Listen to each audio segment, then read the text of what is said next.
কুকুরের মুখ থেকে খাবার ছিনিয়ে নিয়েছে, সেই খাবার তুমি খাচ্ছ? আমার লজ্জা করে।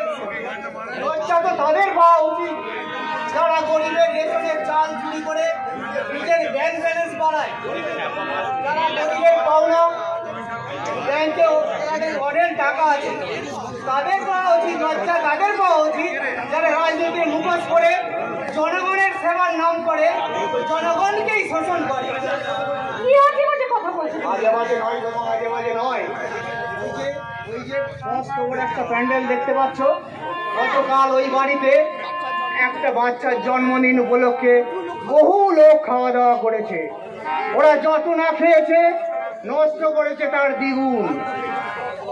আর নষ্ট হওয়া খাবারগুলো তারা ওই ডাস্টবিনে ফেলে দিয়েছে।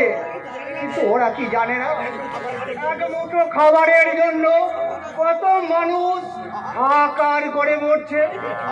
ওই খাবারগুলো যদি ফেলে দেওয়া দিয়ে আমার মতো অভুক্ত মানুষদের দিত, তাহলে কি আমাকে আজ ওই কুকুরদের সাথে মারামারি করে খাবারটা ছিনিয়ে আনতে হতো? তুমি খাবার খাবে? এসো, আমি তোমাকে খাবার দেবো। আমাকে খাবার দিতে চাইছো? আমি সুন্দরী। দুয়ারে খাবারের নামে আমার এক ভ্রাম্যমান হোটেল আছে।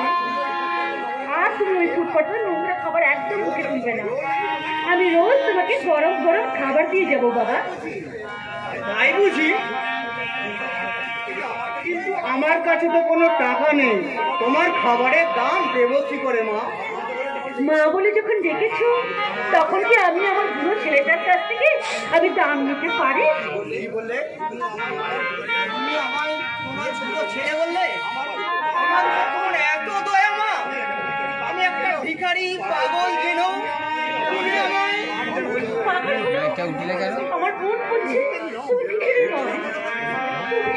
তোমার কথাবার্তা শুনে আমার বোন বলছে তুমি হয়তো কোনো সাপোর্ট করতে দেবো না। দেবতা কালের কোড়ালো গ্রাসে দেবতায় নিঃস্ব রিক্ত সর্বহারা একটা দুষ্ট দানব তার দেবতার যথা সর্বস্ব কেড়ে নিয়েছে,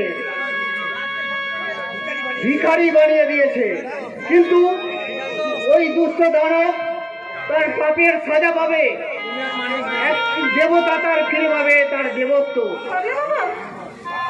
আর তা নাহলে জানবো সত্য মিথ্যা, ধর্ম মিথ্যা, আর স্বপ্নগুলো শুধু মিথ্যা মিথ্যা।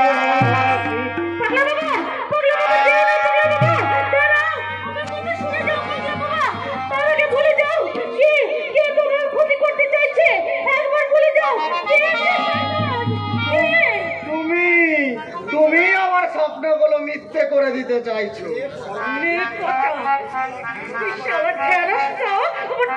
করতে ঢুকে পড়েছে।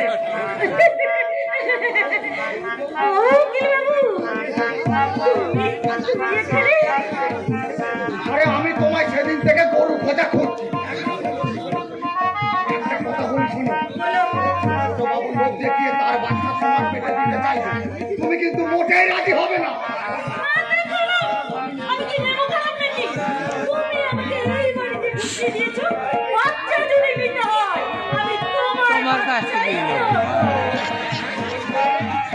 কি বললে? বলো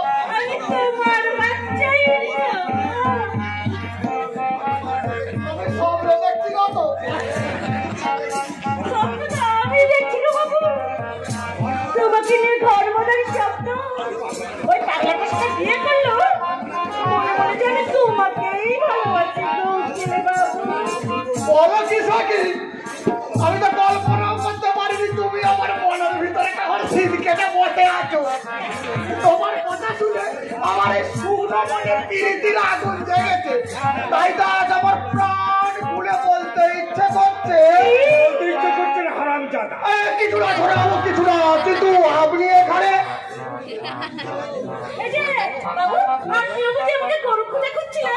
না রে না, তোমাকে খোঁজার আমার কোনো প্রয়োজন। তুমি যতই তুমি আকাশে খুলির মতো উড়ে বেড়াবে, এটাই কিন্তু আমার হাতে। দেখবেন শুধু কেটে আবার ঘুরি যেন পালিয়ে না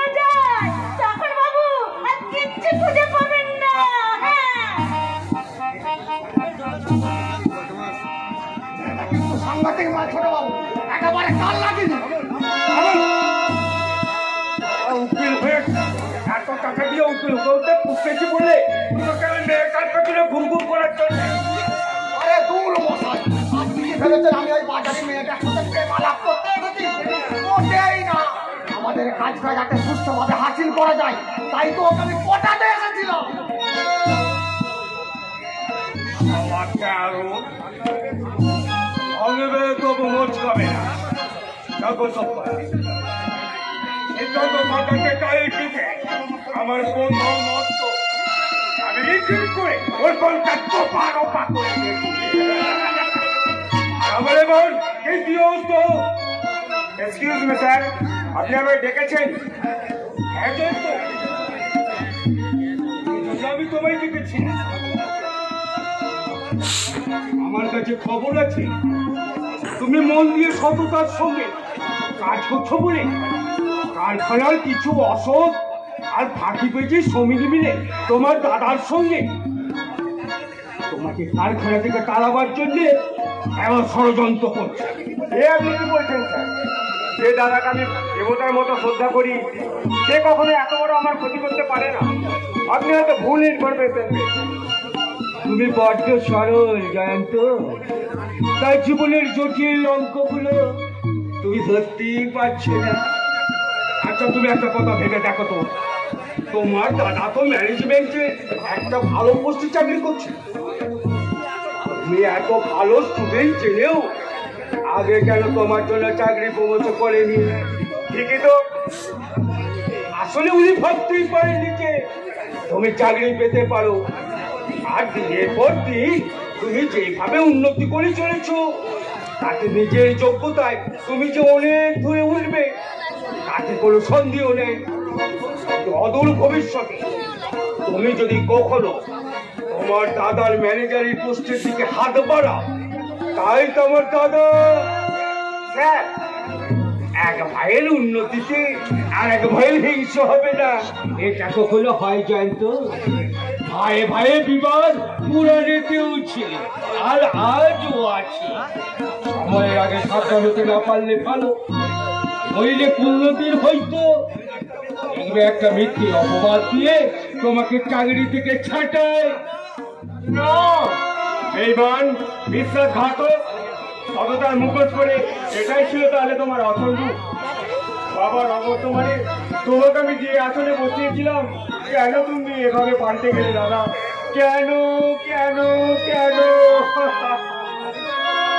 সিদ্ধান্ত সরকার আমার সংসারটাকে তছনছ করার জন্য সাহিত্য একেবারে করে এবার শুধু আজের করার অপেক্ষা। এবার আমি কি করবো? দাদারে চা পাওয়ার মূল্য দিতে আমি নিজেকে তিল তিল করে শেষ করে দেবো, কিন্তু তারপর আমার আর কি হবে? আমার এই বেকারত্বের জ্বালা আমায় পুড়ে পুড়ে খাবে, হয়তো আমার পুরে থেকে চিরদিনের মতো না। আর আমি ভাবতে পারছি না কি করবো, কিচ্ছু ভাবতে পারছি না, কিচ্ছু না। সন্দেহের মেয়ে তোমার মনে আমি ঠুকিয়ে দিয়েছি। এই দেশের জলায় তোমার দাদা তো চলবে, সাহসে হাজার গুণ জ্বলবে সিদ্ধার্থ সরকার। আমার নামে প্রদর্শনের চাপে আমি পাপ মাফি না, কিন্তু পাপে থাকে।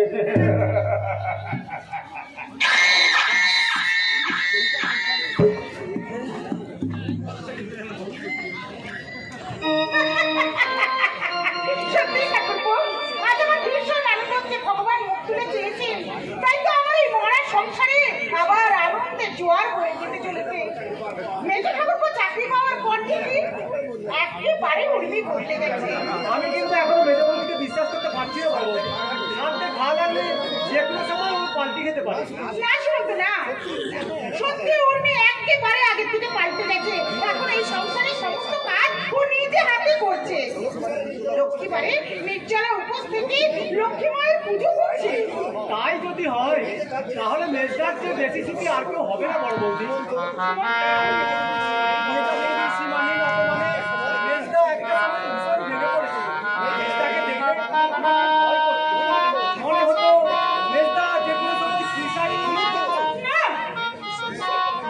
অনেক ধন্যবাদ তুমি মেজদাকে আমার সুস্থ জীবনে ফিরিয়ে দিয়েছো। এবার যে তোমাকে নতুন করে তোমার জীবনটা সাজাতে হবে ভাই, এবার তোমাকেও একটা জায়গা করে চাকরি ঢুকিয়ে নিতে হবে। আজকাল মেধার যোগ্যতায় চাকরি পাওয়া যায় না বড় বৌদি, টাকার যোগ্যতায় চাকরি কিনে নিতে হয়। কি বলছো তুমি সুমন্ত? ঠিকই বলছি বড় বৌদি, 10-12 লাখ টাকা ঘুষ না দিলে এখন চাকরি পাওয়া যায় না। কিন্তু এত টাকা কোথায় পাবো যে আমি চাকরি পাওয়ার স্বপ্ন দেখবো? তাহলে কি তুমি চাকরি পাবে না? না বড় বৌদি, শিক্ষক হওয়ার স্বপ্ন দেখা এই এমএ পাস করা জয়েন সুমন্ত কোনোদিনই চাকরি পাবে না। কারণ অযোগ্যরা চাকরি কিনে সেজেছে মাস্টার, যোগ্যরা রাস্তায় বসে করছে হাহাকার। টাকা চার চাকরি চার, এই তো যুগের রীতি। দেশ জুড়েই চলছে শুধু চুরি চামারি আর দুর্নীতি। সুমন্ত শোনো, শুনে যাও ভাই, শুনে যাও। সত্যি যদি ও চাকরি না পায় কোনোদিন, তাহলে তো ওর ভবিষ্যৎটাই একেবারে অন্ধকার হয়ে যাবে। একদম খুব থাকবে। সবই হচ্ছে তোমার বদগুণ, আর তোমার মধ্যে যে এত বদগুণ আছে তা আমি আগে কখনো জানতাম না। ও বাবা, আমি এবার কি করলাম উর্মি? বললাম মানে কি করলাম মানে তোমাকে আমি কল করে বললাম এই সংসারের সমস্ত কাজ আমি নিজের হাতে করবো, এমনকি রান্নাটাও। কিন্তু আজ তুমি রান্না করে ঢুকলে তুই কেন বুঝছিস না উর্মি? তুই রান্না করতে গিয়ে কোনোদিন নুন কম, কোনোদিন ঝাল বেশি হয়ে যায়। আরে তাতে যে মেজবাবু খুব খেতে দিতে হয়। কি বলে দিদি, কি বলে? আমার রান্নায় নুন কম ঝাল বেশি হয়ে যায়, তাহলে তো দাদার খেতে খুব কষ্ট হয় দিদি, খুব কষ্ট হয়। না বাবা না, খেতে আমার কোনো কষ্ট হয় না। দাদা দাদা তোমার হাতে রান্না তেমন হয়তো সুস্বাদু নয়, কিন্তু পরিবেশনের এতটাই শ্রদ্ধা আর আন্তরিকতা থাকে, মুখে বিষাদ লাগলেও অন্তরটা তৃপ্তিতে ভরে যায়। আপনারা আমায় কতই না ভালোবাসেন, অথচ আমি আপনাদেরকে কতই না অসম্মান করেছি, সে কথা আমার মনে পড়লে লজ্জায় আমার মরে যেতে ইচ্ছে করে। আমি তোকে একটা কথা বলছি উর্মি, সংসারে হয়তো থাকতে গেলে খুঁটিনাটি কিছু হতেই পারে, তাই বলে সংসার ছেড়ে চলে যাবো এই কথাটা কখনো বলবি না গো। এই মন্দির ছেড়ে আর কেউ কি যেতে পারে দিদি? আর কেউ কি যেতে পারে? মন্দির মানে এই সংসার হলো একটা আমার কাছে মন্দির, আর তোমরা হলে আর সেই মন্দিরে দেব দেবতা নয় উর্মি, এই মানুষ দুটো দানবের অধম। তুমি কি বলছো? এই কয়েকদিনের চাকরিতে আমার যথেষ্ট সুনাম হয়েছে বলে এই দাদা আর সহ্য হচ্ছে না। আমার কাছে সন্তুষ্ট হয়ে মালিক পক্ষ যদি আমাকে কোনোদিনও দাদাকে ওই জায়গা থেকে সরিয়ে দাদার পোস্টে আমাকে বসিয়ে দেয়, তার জন্য কোম্পানি থেকে সরানো আমাকে প্ল্যান করছে। সে কি বলছো গো, সে কি বলছো? দাদা হয়ে ভাইয়ের পিছনে ছুরি মারার প্ল্যান করছে? না বাবা না, দাদা হয়ে ভাইয়ের পেছনে কোনোদিন ছুরি মারতে পারে না। তুমি যে ভুলে গেলে ঠাকুরপো, এই দাদাই একদিন তোমার এই চাকরিটা পাইয়ে দিয়েছিল। দাদা আমাকে চাকরিটা পাইয়ে দেয় না বৌদি, শুধুমাত্র মালিক পক্ষের নির্দেশ পালন করেছিল। দাদা যদি চাইতো আমি চাকরি করি, তাহলে অনেক আগেই আমি চাকরিতে জয়েন করতে পারি। আসলে দাদা কোনোদিনও আমার উন্নতি চায় না। কি বললি হতভাগা, তখন থেকে মুখে যা আসছে তাই পড়ে যাচ্ছিস। এক করে তো খবরদার, ভুলে যেও না যে এখন আমি আর তোমার দয়া দাক্ষিণ্যে বেঁচে নেই। দোস্ত মতো নিজের রোজগারে খাই, তাই আজ থেকে আমি এই সংসার থেকে আলাদা হয়ে গেলাম। সঠিক সময়ে সঠিক সিদ্ধান্তটা নিয়েছি। আরে দেরি হয়ে গেলে হয়তো আমাদের এই বেঈমানগুলোকে তো আমি দেবদেবী সাজিয়ে একটু আগে আমি দেবদেবী সাজিয়ে প্রণাম করতে চেয়েছিলাম, সে কথা মনে পড়লে আমার লজ্জায় ঘৃণায় আমার মরে যেতে ইচ্ছে করছে। তোরে জয়ন্ত, এতদিন যে তোকে আমি আমার একটা বুকের পাঁজর ভেবে এসেছি রে ভাই, সেই পাঁজরটাকে ভেঙে দে, তুই আবার দুর্বল করে দিস না। মিথ্যে অজুহাতে আমার দোষী সাব্যস্ত করলেও আমার করবি না। কিন্তু আমার একটাই অনুরোধ, শিউলির বিয়েটা পর্যন্ত আমায় অপেক্ষা করতে দে। না, সময় মতো শত্রুকে আর আমি আর কোনো সুযোগ দিতে চাই না। চলে কর্মী। হ্যাঁ হ্যাঁ তাই চলো। এদের সাথে আজ থেকে আমাদের কোনো সম্পর্ক নেই।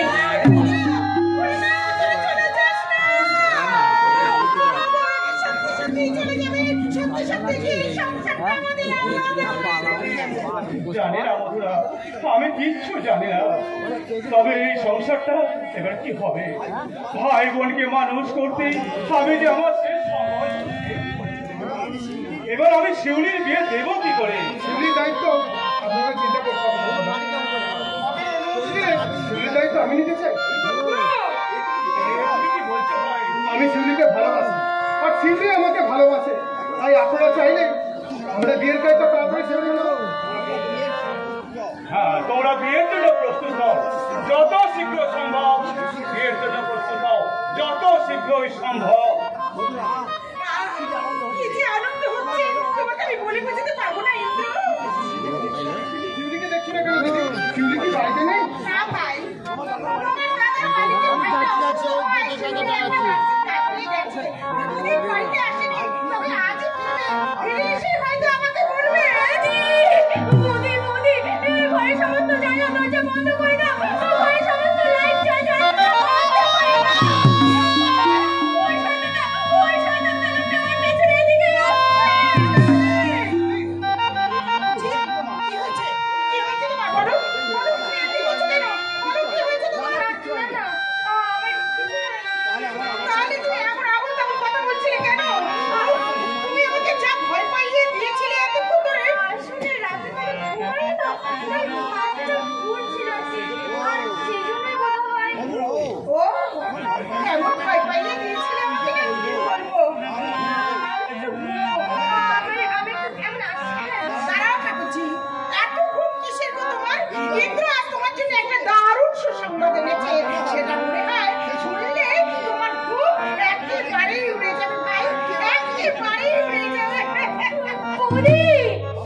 আমার জীবনে যে আর সুসংবাদ বলে কিছু নেই বৌদি, সবটাই যে দুঃখের সংবাদ হয়ে গেছে। না শুনি না, সমস্ত দুঃখকে পিছিয়ে ফেলে আমরা একসাথে সুখের সন্ধান করবো। এই জানো শিউলি, সিদ্ধান্তটা আমাদের কৌতুকটা মেনে নিয়ে, তাই আমি চাই যত শীঘ্র সম্ভব আমাদের বিয়েটা।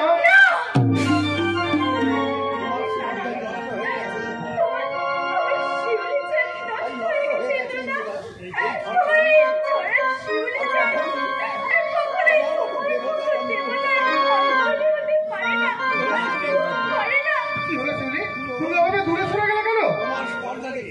তোমার স্পর্ধা দেখে আমি আশ্চর্য হয়ে গেলাম। শুধুমাত্র টাইম পাস করার জন্য তোমার সাথে একটু ভালোবাসার নাটক করছিলাম, আর সেটাকেই তুমি সত্যি মনে করে আমার দাদার কাছে তুমি বিয়ের প্রস্তাব নিয়ে চলে এলে। ইডিয়েট কোথাকার! না শুনি না, তুমি মিথ্যে বলছো। সেদিন তোমার চোখে আমি যে আমার ভালোবাসার প্রতিচ্ছবি দেখেছিল, কিন্তু আজ আমার সেই ভালোবাসার প্রতিচ্ছবি তুমি কোথায় চলে এলে শিউলি? কোথায় হারিয়ে গেলে আমার সেই রাশি রাশি স্বপ্ন? শোনো রে, সামান্য কয়েক টাকার সস্তা কেরানি আমাকে ভালোবাসার মতো কোনো যোগ্যতাই তোমার নেই, তাই তোমার সমস্ত ভালোবাসা তোমাকে ফিরিয়ে দিলাম। না শিউলি, এতটা নিষ্ঠুর তুমি হবে না। আমি যে তোমায় বড্ড ভালোবাসি। আমায় তুমি ফিরে দিয়ে না শিউলি। আমি তোমার হাতে ধরে অনুরোধ করছি। ছাড়ো, ছাড়ো বলছি আমার হাত। আর দ্বিতীয়বার যদি তুমি আমার হাত ধরার চেষ্টা করো, পরে